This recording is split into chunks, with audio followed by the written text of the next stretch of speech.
착하게 살아왔다는 말은 가만히 들여다보면 누군가의 기준에 맞춰 살아왔다는 뜻일 때가 많습니다.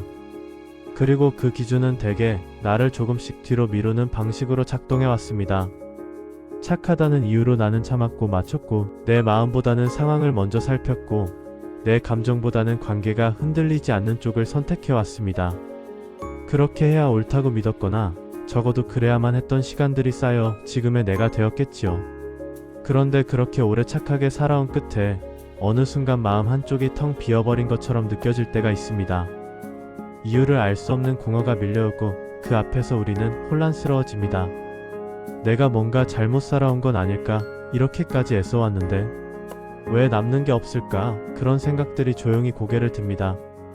하지만 그 공허는 잘못 산 삶의 증거라기보다는 내가 너무 오래 나를 뒤로 밀어왔다는 사실을 이제야 알아차리게 되는 순간의 감각에 더 가깝습니다.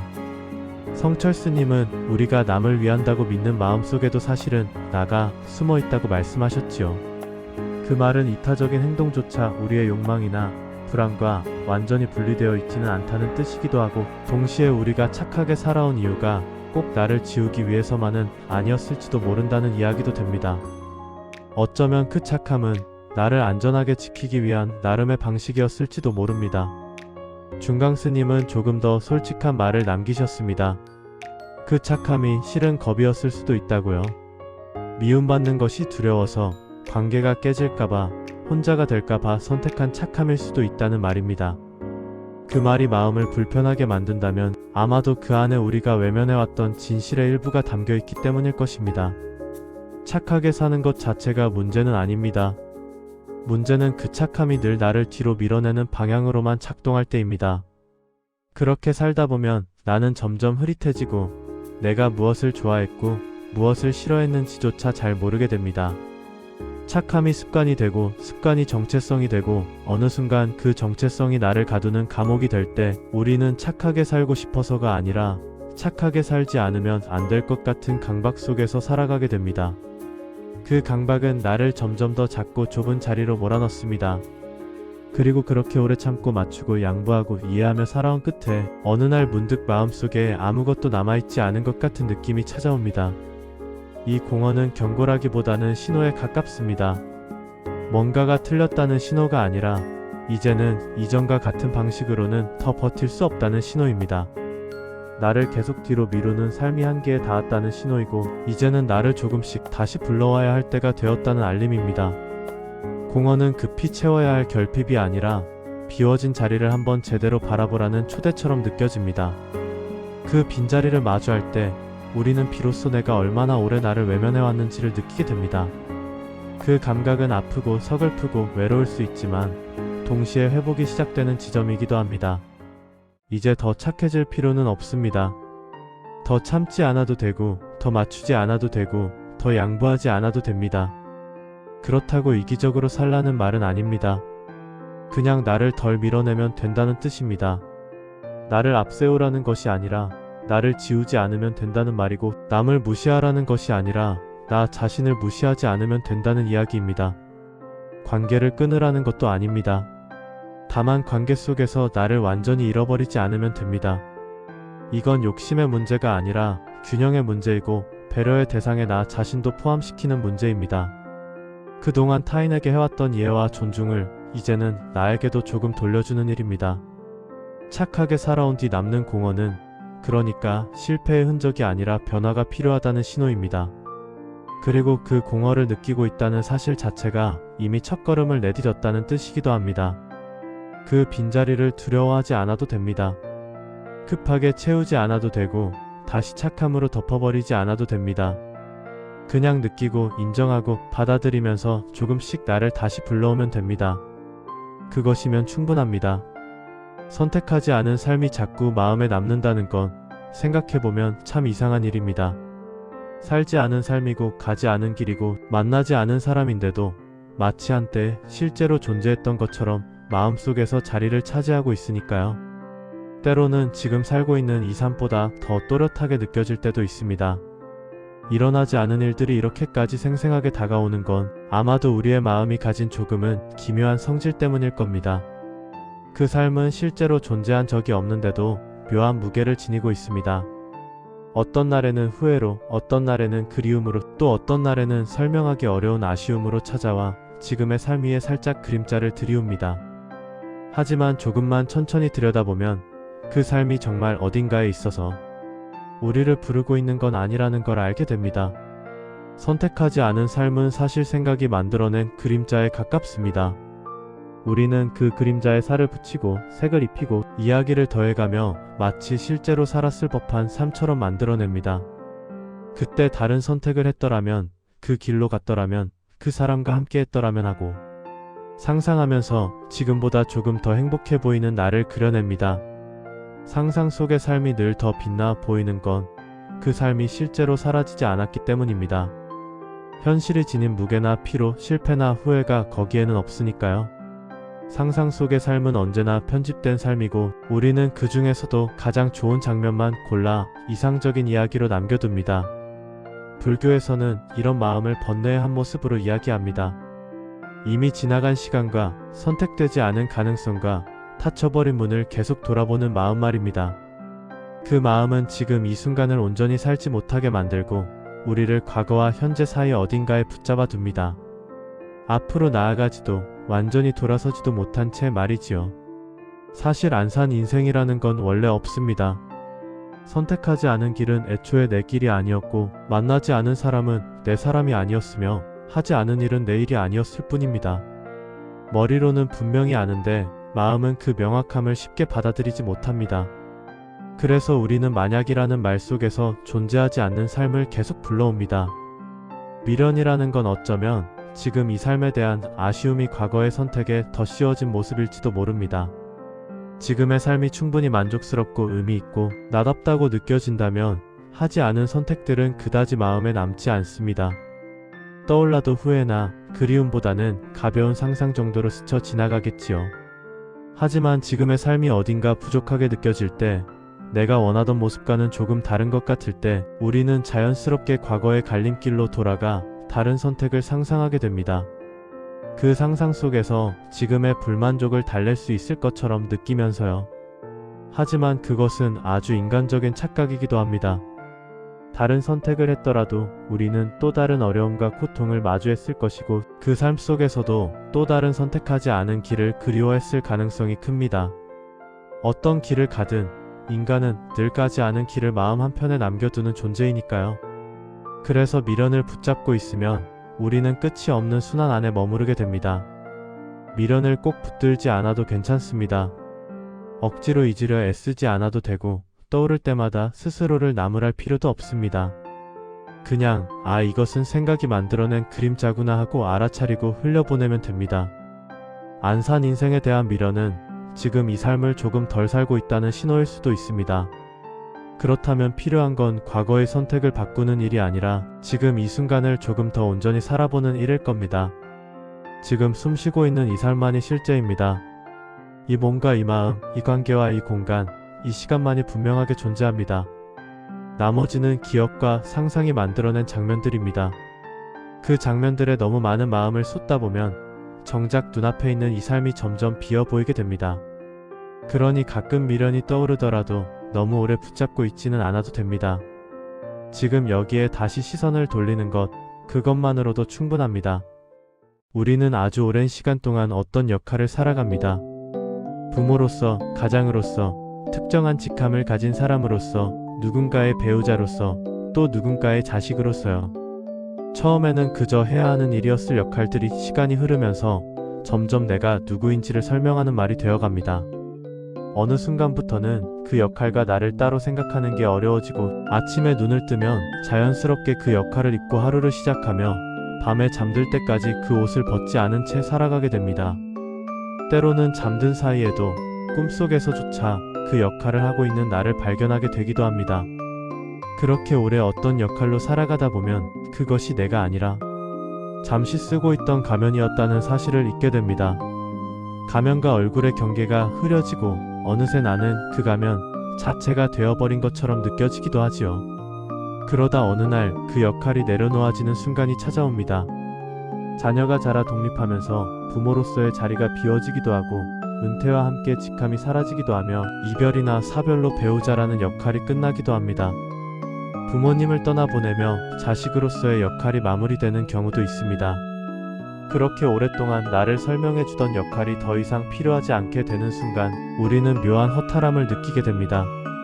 그 허탈함은 사람마다 다른 얼굴로 다가옵니다.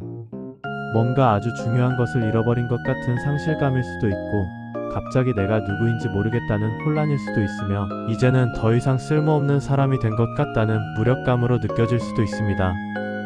이유는 달라도 그 공허한 감각만큼은 꽤 선명하게 남습니다.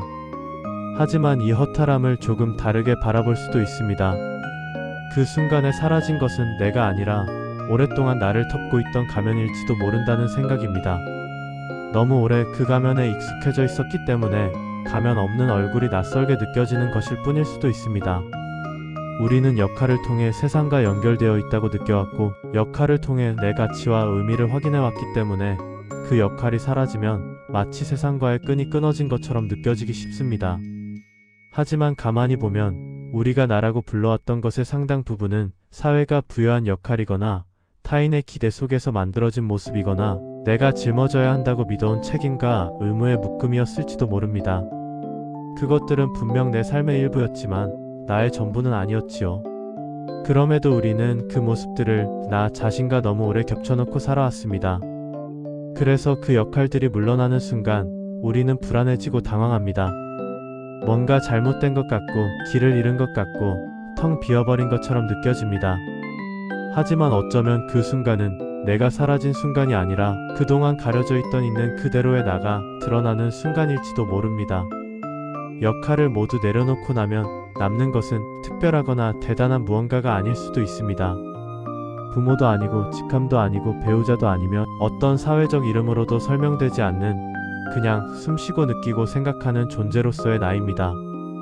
역할이 사라진 뒤의 허탈함은 존재가 사라졌기 때문에 생기는 것이 아니라 존재를 덮고 있던 것들이 사라진 뒤에 겪는 자연스러운 적응의 과정일 수 있습니다. 지금도 존재는 여전히 여기 있습니다. 부모라는 역할이 줄어들어도 숨쉬는 이 몸은 여기 있고, 직함이 없어져도 생각하고 느끼는 마음은 여기 있으며, 누군가의 배우자가 아니게 되어도 홀로 서 있는 나는 사라지지 않습니다. 역할은 존재의 조건이 아니었고, 존재가 세상과 만나는 여러 방식 중 하나였을 뿐입니다. 오히려 역할의 틀에서 벗어날 때 우리는 조금 더 넓은 가능성과 마주할 수 있습니다. 역할에 묶여있을 때는 보지 못했던 나의 다른 면들을 발견하게 되기도 하고, 짐처럼 느껴졌던 무게를 내려놓은 채 조금은 가벼운 마음으로 살아갈 여지도 생깁니다. 허탈함을 느끼는 건 아주 자연스러운 일입니다. 오랫동안 익숙했던 것이 사라졌는데 아무렇지 않기를 바라는 게 오히려 더 어려운 일일지도 모릅니다. 그 감정을 부정하지 않아도 됩니다. 다만 그 허탈함이 내가 사라졌다는 뜻이 아니라 가면이 내려놓아졌다는 신호일 수 있다는 점만 알아차려도 충분합니다.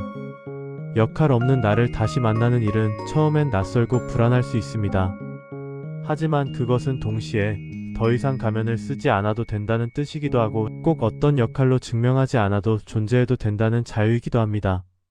그 자리에 서서 천천히 나를 다시 알아가는 것, 그것만으로도 이미 충분히 의미 있는 시작일 수 있습니다. 가족을 위해 산다는 것은 우리 사회에서 가장 존중받는 선택 중 하나입니다. 실제로 많은 사람들은 자신의 삶을 가족이라는 울타리 안에 두고 살아갑니다. 아이들이 잘 자라주길 바라는 마음으로, 배우자가 조금이라도 더 안정된 삶을 살 수 있기를 바라며, 부모님이 편안한 노년을 보내시길 바라면서요. 그러다 보니 자연스럽게 내 시간과 에너지, 때로는 꿈이나 바람 같은 것들을 조금씩 뒤로 미루게 됩니다. 그렇게 하는 것이 옳다고 믿고 그것이 사랑이라고 생각하면서 피곤함이나 허탈함조차도 감수해야 할 몫처럼 받아들이며 오랜 시간을 보내게 됩니다.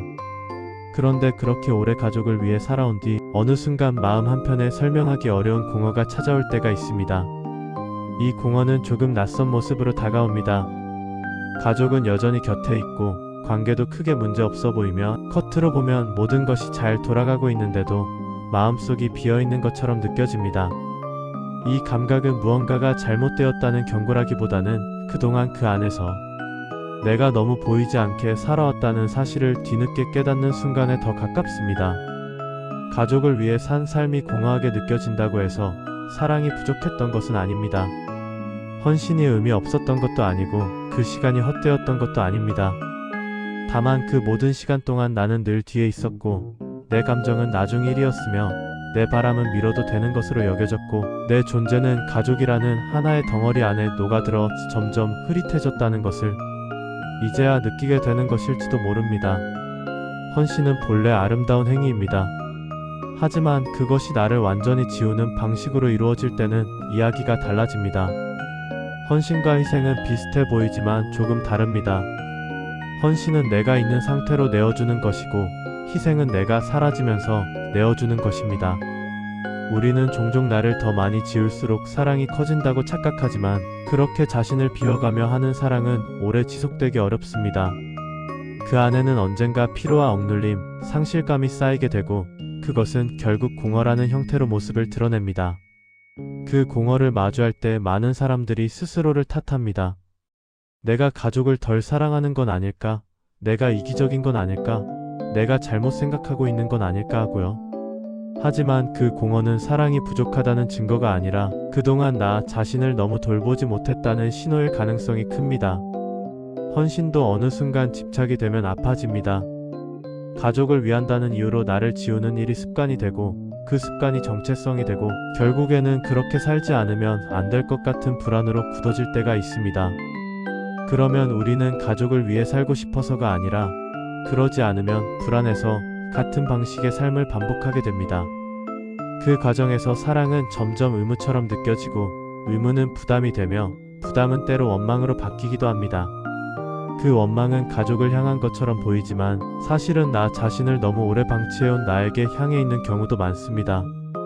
이 이야기는 가족을 떠나라는 뜻이 아닙니다. 가족을 덜 사랑하라는 말도 아니고 헌신을 멈추라는 말도 이기적으로 살라는 말은 더더욱 아닙니다. 다만 가족 안에서도 관계 안에서도 사랑 안에서도 나는 여전히 존재해야 한다는 이야기입니다. 나를 완전히 지우지 않아도 누군가를 사랑할 수 있고 나를 돌보는 일과 타인을 돌보는 일은 서로 반대편에 서 있지 않다는 것을 조금씩 이해해보자는 뜻입니다. 가족을 위한 삶과 나를 위한 삶은 꼭 나뉘어야 하는 것이 아닙니다. 오히려 나를 제대로 돌볼 수 있을 때 가족을 더 건강하게 사랑할 수 있고 나를 존중할 수 있을 때 타인도 더 진실하게 존중할 수 있으며 나를 잃지 않을 때 관계도 더 오래, 더 단단하게 이어질 수 있습니다. 이제는 가족 안에서 조심스럽게 나를 다시 불러도 괜찮습니다. 그것은 가족을 배신하는 일이 아니라 가족 안에서 나를 회복하는 일입니다. 사랑을 포기하는 것이 아니라 사랑하는 방식을 조금 바꾸는 일이고 관계를 끊는 것이 아니라 관계 안에서 나의 자리를 다시 만드는 일입니다. 내가 원하는 것을 말해도 되고 힘들다고 표현해도 되며 나에게 필요한 시간을 가져도 되고 내가 하고 싶은 것을 해도 됩니다. 그것이 가족에 대한 사랑을 줄이는 일이 아니라 오히려 더 오래가고 덜 아픈 사랑을 가능하게 해줍니다. 나를 잃지 않은 사람만이 진심으로 타인과 함께할 수 있으니까요. 가족을 위해 산 삶이 공허하게 느껴진다면 이제는 그 공허를 서둘러 채우려 하지 않아도 됩니다. 대신 그 공허가 무엇을 말하고 있는지 조용히 들어보면 좋겠습니다. 그 공허가 전하는 메시지는 결국 하나일지도 모릅니다. 이제는 나를 다시 불러와도 된다는 말입니다. 버티는 것은 때로 우리가 할 수 있는 유일한 선택처럼 느껴집니다. 상황이 조금이라도 나아질 때까지 시간이 지나가 주기를 기다리면서 어떤 전환점이 오기를 바라며 우리는 하루하루를 견뎌냅니다. 무너지지 않기 위해 애써 버팀목을 세우고 감정을 눌러두고 아픔을 참고 그냥 지나가기를 기다리면서요. 그렇게 버티는 동안 우리는 좀처럼 긴장을 풀지 못하고 늘 대비한 채로 살아가게 됩니다. 다음 순간에 무슨 일이 닥칠지 모른다는 불안 속에서요. 그런 삶은 살아간다기보다는 견딘다는 말에 더 가깝습니다. 그리고 오래 그렇게 지내다 보면 우리는 단단해지기보다는 점점 굳어갑니다. 여유를 잃고 유연함을 잃고 어느 순간부터는 버티는 것 자체가 삶의 목적이 되어버리기도 합니다. 그러다 어느 날 그 긴장이 풀리는 순간이 찾아옵니다. 위기가 지나가고 힘든 시간이 끝나고 더 이상 이를 악물지 않아도 되는 자리에 도착했을 때 말입니다. 비로소 숨을 돌릴 수 있게 되는데 이상하게도 그때 가장 먼저 찾아오는 감정은 안도감이 아니라 허탈함일 때가 많습니다. 잘 버텼고 끝까지 견뎌냈고 무너지지 않았는데도 마음이 텅 빈 것처럼 느껴집니다. 오래 기다리던 평온이 왔는데도 기쁘기보다는 어색하고 이제는 괜찮아도 되는데도 불안이 남아있는 이유는 우리가 너무 오래 버티는 상태에 익숙해져 있었기 때문일지도 모릅니다. 이 허탈함은 실패의 신호가 아닙니다. 오히려 이제 긴장을 풀어도 된다는 신호에 가깝습니다. 더 이상 전투 태세를 유지하지 않아도 되고 계속 경계하지 않아도 안전하다는 몸과 마음의 알림 같은 것입니다. 버티는 동안 우리의 몸과 마음은 늘 각성 상태로 살아왔고 그 상태가 오래 지속되다 보니 그것이 기본값이 되어버렸습니다. 그래서 위험이 지나갔는데도 불안하고 쉬어도 되는데도 쉽게 쉬지 못하는 일이 생깁니다. 그 과정에서 느껴지는 공허함은 무언가 잘못되었다는 뜻이 아니라 긴장에서 이완으로 넘어가는 길목에서 자연스럽게 겪게 되는 감각일 뿐입니다. 사실 여기까지 왔다는 것 자체가 정말 대단한 일입니다. 많은 사람들이 버티다 중간에 무너지고 견디다 지쳐 포기하기도 하는데 당신은 그 시간을 통과해 여기까지 왔습니다. 무너지지 않았고 스스로를 지켜냈고 끝까지 버텨냈습니다. 그것은 충분히 인정받아도 되는 일이고 스스로에게 고개를 끄덕여도 되는 일입니다.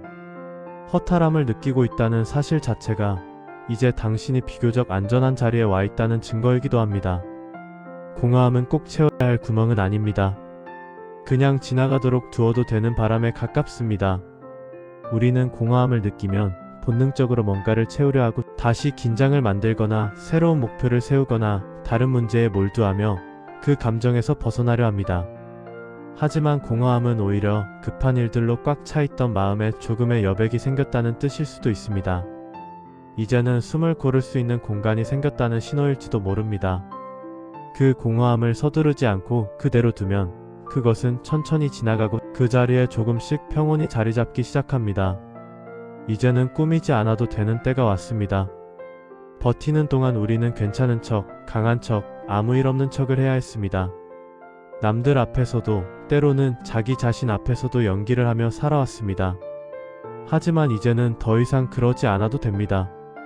괜찮지 않으면 괜찮지 않다고 느껴도 되고 지치면 지쳤다고 말해도 되고 공허하면 공허하다고 인정해도 됩니다.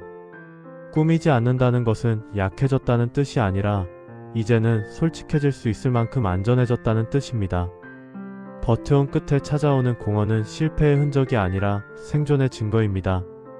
잘못 살아왔다는 표시가 아니라 잘 버텨온 삶이 이제 다음 단계로 넘어가고 있다는 신호입니다. 더 버텨야 한다는 압박이 아니라 이제는 조금 쉬어도 된다는 허락에 가깝습니다. 그 공허를 두려워하지 않아도 됩니다. 급하게 메우려 하지 않아도 됩니다. 그냥 지나가도록 두면서 조금씩 긴장을 풀고 조금씩 숨을 돌리고 조금씩 있는 그대로의 나로 돌아오면 됩니다. 당신은 충분히 버텼고 충분히 견뎠고 충분히 잘 해냈습니다. 이제는 쉬어도 됩니다. 착하게 살아온 뒤에 찾아오는 공허함도 선택하지 못한 삶을 떠올리며 느끼는 미련도 오랫동안 해온 역할이 끝나갈 때의 허탈함도 가족을 위해 나를 비워온 뒤에 남는 공백도 그리고 오래 버텨온 끝에 밀려오는 공허함도 겉으로 보면 모두 다른 얼굴을 하고 있고 서로 다른 상황에서 나타나는 감정처럼 보입니다. 하지만 조금만 더 깊이 들여다보면 이 감정들은 사실 같은 자리에서 비롯되고 있다는 것을 알게 됩니다. 그것은 우리가 삶을 잘못 살아서 생긴 감정이 아닙니다. 무언가를 놓쳤기 때문도 아니고 실패했기 때문도 아니며 덜 애썼거나 덜 현명했기 때문에 벌어지는 일도 아닙니다. 오히려 이 감정들은 우리가 오랫동안 붙들고 살아왔던 나라는 생각이 느슨해질 때 자연스럽게 드러나는 상태에 가깝습니다. 내가 이래야 한다는 생각, 이렇게 살아야 한다는 생각, 이런 사람이 되어야 한다는 생각, 이런 역할을 해야 한다는 생각들이 조금씩 힘을 잃을 때 그 아래에 있던 감각들이 조용히 모습을 드러내는 것입니다. 우리는 보통 공허함을 문제가 생겼다는 신호로 받아들입니다. 빨리 없애야 할 감정이고 무언가로 채워야 할 상태이며 오래 지속되면 내가 잘못 살고 있는 건 아닐까 불안해야 할 일처럼 느낍니다. 하지만 성철스님과 중강스님의 사상에서 바라보면 공허함은 채워야 할 대상이 아닙니다. 실패의 결과도 아니고 부족함의 증거도 아니며 더 애써야 한다는 경고도 아닙니다. 공허함은 오히려 그동안 우리가 너무 많은 역할과 기대와 판단과 의무로 스스로를 붙들어왔고 그 상태를 당연한 삶이라고 믿으며 살아왔다는 사실이 잠시 멈춰질 때 드러나는 자리입니다. 삶이 비어있다는 뜻이 아니라 더 이상 꾸며진 나로 살지 않아도 된다는 알림에 가깝고, 가면을 벗어도 괜찮다는 허락이며 역할에만 매달리지 않아도 된다는 자유의 시작일지도 모릅니다. 그렇다면 이 공허함 앞에서 우리는 무엇을 하면 좋을까요? 많은 사람들은 공허함을 느끼자마자 새로운 의미를 찾으려 하고 더 큰 목표를 세우거나 다시 자신을 증명할 무언가를 찾고 또 다른 역할을 입으려 합니다. 빈자리를 빨리 채워야 안심이 되기 때문입니다. 하지만 그렇게 서두르는 것은 공허함이 전하려는 이야기를 듣기도 전에 다시 예전 방식으로 돌아가는 일일 수 있습니다. 또다시 나를 뒤로 미루고 익숙한 역할을 입고 기대에 맞추며 살아가는 자리로 돌아가는 것이지요. 공허함 앞에서 우리가 할 수 있는 가장 중요한 일은 그것을 밀어내지 않는 것입니다. 급하게 해석하지 않고 조급해하지 않은 채 그냥 지나가게 두는 것입니다. 공허함을 채우려는 순간 우리는 다시 긴장을 만들고 다시 나를 꾸미고 다시 버텨야 할 삶으로 돌아가지만, 공허함을 허락하는 순간 삶은 조금씩 스스로 균형을 찾기 시작합니다. 그 과정에서 나는 천천히 본래 자리로 돌아가게 됩니다. 공허함을 허락한다는 것은 아무것도 하지 않는다는 뜻은 아닙니다. 오히려 꽤 용기가 필요한 선택입니다. 불편함을 그대로 견디는 용기이고, 익숙한 해결 방식을 잠시 내려놓는 결단이며, 즉각적인 답을 찾지 않겠다는 지혜입니다. 우리는 불편한 감정이 오면 본능적으로 그것을 없애려 하지만, 때로는 그 감정을 그대로 느끼고 통과하는 것이 진짜 변화로 가는 길이 됩니다. 공허함은 피해야 할 벽이 아니라 지나가야 할 문에 가깝고, 그 문을 통과하려면 잠시 그 안에 머무는 시간이 필요합니다. 결국 우리가 취할 태도는 아주 단순할지도 모릅니다. 더 나은 사람이 되려는 조급함을 잠시 내려놓고 더 완벽한 삶을 만들어야 한다는 집착을 느슨하게 풀며 더 큰 의미를 찾아야 한다는 압박에서 한 발 물러서는 것입니다. 그리고 대신 더 이상 나를 밀어내지 않는 것, 나를 뒤로 미루지 않고 무시하지 않고 지우지 않으며 있는 그대로의 나를 허락하는 것입니다. 지금 이 순간의 감정을 좋고 나쁨으로 판단하지 않고 그냥 그대로 느끼는 것 말입니다. 그것은 이기적인 선택이 아니라 정직한 선택이고, 방종이 아니라 자유이며 포기가 아니라 받아들임에 가깝습니다. 공허함은 우리가 그것을 문제로 삼지 않고 적으로 여기지 않고 두려워하지 않고 그냥 두기 시작할 때 서서히 가벼워집니다. 공허함이 가벼워진다는 것이 꼭 사라진다는 뜻은 아닐지도 모릅니다. 때로 공허함은 그대로 있지만 우리가 그것과 맺는 관계가 달라지면서 무게가 달라집니다. 싸우고 밀어낼 때는 무겁고 아프지만 그냥 하나의 상태로 받아들일 때는 지나가는 날씨처럼 느껴집니다. 비 오는 날이 있듯 공허한 날도 있고, 맑은 날이 있듯 충만한 날도 있는 것처럼요. 공허함을 특별하게 만드는 것은 공허함 그 자체가 아니라 그것을 없애려 애쓰는 우리의 마음일지도 모릅니다. 그 저항을 내려놓는 순간 공허함은 그냥 공허함으로 남고 더 이상 삶을 위협하는 문제가 되지 않습니다.